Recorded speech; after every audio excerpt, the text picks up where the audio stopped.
Nigel Farage has probably had one of the worst days any MP has had in Parliament this year, and I don't think he even realises it.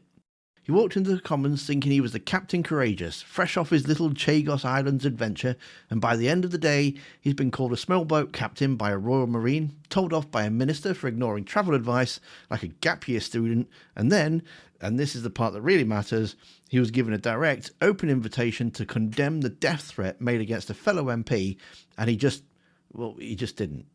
Couldn't even manage it. So, let's walk through how Nigel Farage managed to embarrass himself 3 separate times in a single afternoon, because honestly, it's a masterclass in how not to do politics. Okay, so for context, Farage has been banging on about the Chagos Islands deal for a while now, the agreement between the UK and Mauritius that involves the future of Diego Garcia, which is a pretty significant military base in the Indian Ocean. And look, there are probably legitimate questions to ask about that deal, whether it's the terms are right or whether the Chagosians themselves are being properly looked after, and whether the strategic implications have been thought through. It's all fair game. But that's not what Farage is interested in, is it? He doesn't want to scrutinise the deal, he just wants the content. So, over the weekend, he took himself off to the region, and I should mention here he apparently flew there by private jet, which is a fun little detail we'll come back to.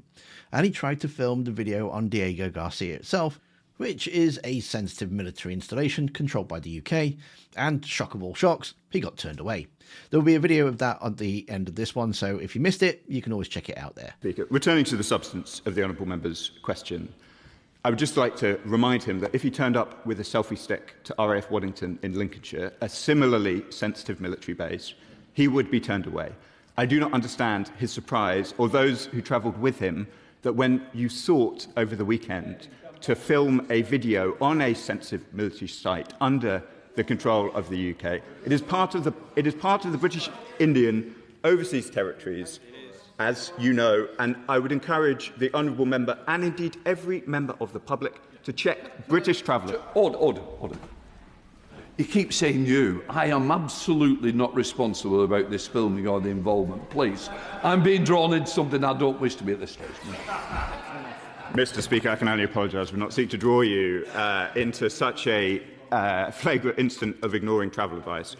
The treaty is as it was signed. It is going through both houses of Parliament. We are discussing this with our American colleagues. The fact that the honourable member sought to take a selfie video on the islands does not change any of those facts. So that was Hamish Falconer. He's actually my MP.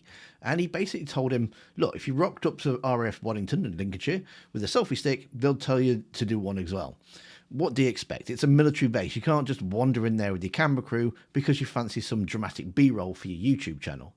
But then it gets even better, because a former Royal Marine stood up and absolutely roasted him.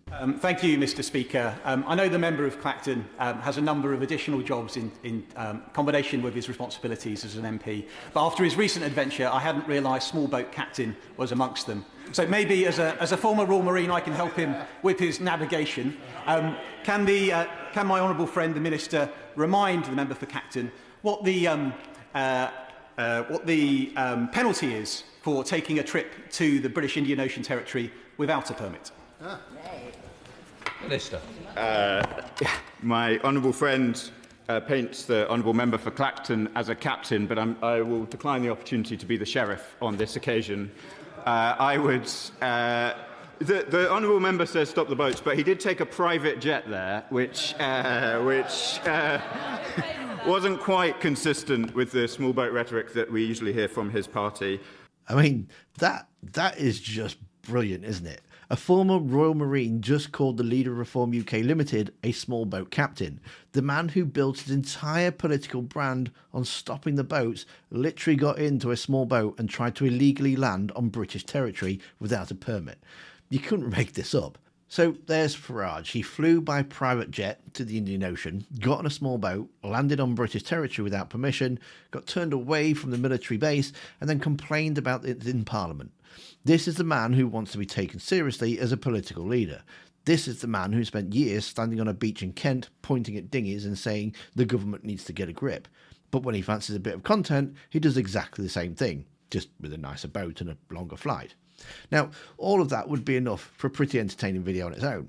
But what happened at PMQs is the part that really matters, because it stops being funny and starts being genuinely concerning. The Prime Minister raised the fact that Reform's Deputy Council leader in Lancashire had shared a death threat against the MP for Bolsover.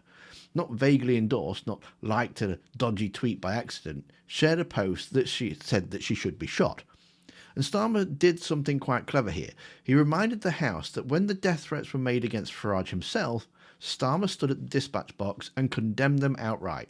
No caveats, no hesitation, and then he gave Farage an open goal. Flat answer.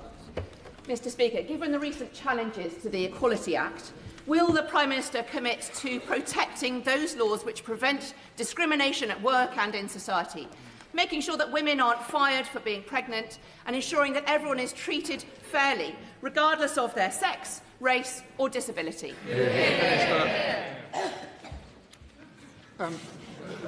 Mr Speaker, I'm proud of the Equality Act that was passed by the last Labour government. We will always fight for working people, and compare that to Reform, who want to go back to the dark days where people can be discriminated against because of who they are, ripping up protections for workers and renters, and ending the right for grieving parents to take a few days off work if the worst should ever happen to their child. But, Mr Speaker, I also have to raise this. A death threat was shared by Reform's Deputy Council leader in Lancashire against the brilliant member for Bolsover. It said she should be shot. When death threats were made against the member for Clacton, I stood at this dispatch box and condemned them outright. If he has any decency or backbone, he will stand up, apologise, condemn the comments and sack the individual in his parties. Will he do so? And that's about as clear as it gets. Stand up, condemn the death threat, apologise that someone in your party shared it, sack them. 3 simple things. Any leader with even a basic sense of decency does that without thinking. It shouldn't even be difficult. And here's what Farage said in response. Nigel Farage. Thank you, Mr Speaker. At the age of 14, Michel Mandarin was forcibly removed from his home, the coral atoll of Ile-de-Quoi, dumped on the quayside in Mauritius, forced to live on food scraps out of bins. He has resettled those islands and yet now faces a removal order from yet another Labour government. So maybe twice in one lifetime, he's going to be asked to leave his homeland. Can I ask the Prime Minister, for a government that is full of human rights lawyers, within and without, why do the opinions and human rights of indigenous Chagosians not matter to him at all? He just didn't. He completely ignored it. A death threat against a sitting MP made by someone in his own party, and he pivoted straight to the Chagos Islands.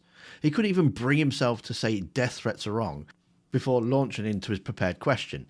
That tells you everything you need to know about where his priorities are. Content first, always content first. And Starmer, to be fair, went straight for the throat. Prime Minister. So he has neither the decency nor the backbone to condemn a death threat to a member of this House, whichever party they are in. He doesn't have the decency or the backbone to condemn it and to sack the individual. And that just shows that his party have got nothing to offer the country but grievance and division. Look at their candidate in Gorton and Denton, a man who says anyone who isn't white cannot be English. No wonder he's been endorsed by Tommy Robinson. It doesn't represent our country, and anybody who wants to stand against that hatred and division should vote Labour on Thursday tomorrow. Neither the decency or the backbone. That should follow a Farage around for a while, because it is accurate, and every time he goes for an interview, someone should bring that up. When someone in your party shares a post saying a fellow MP should be shot, and your response is to talk about something completely different, you're telling the country exactly who you are. You're telling them that the party management and the political stunts matter more than the safety of the people you work alongside. You're telling them that condemning violence is something you'll only do when it's directed at you. And that's the real thread that runs through this entire day. The Chagos stunt, the small boat hypocrisy, the death threat dodge, it's all the same thing. It's a man who treats Parliament like a content studio and politics like a performance. He'll fly across the world on a private jet for a photo op, but he won't stand up in the room he's already in and say that death threats are wrong. The Royal Marine called him a small boat captain, and honestly, that might be generous. At least the captain is heading somewhere.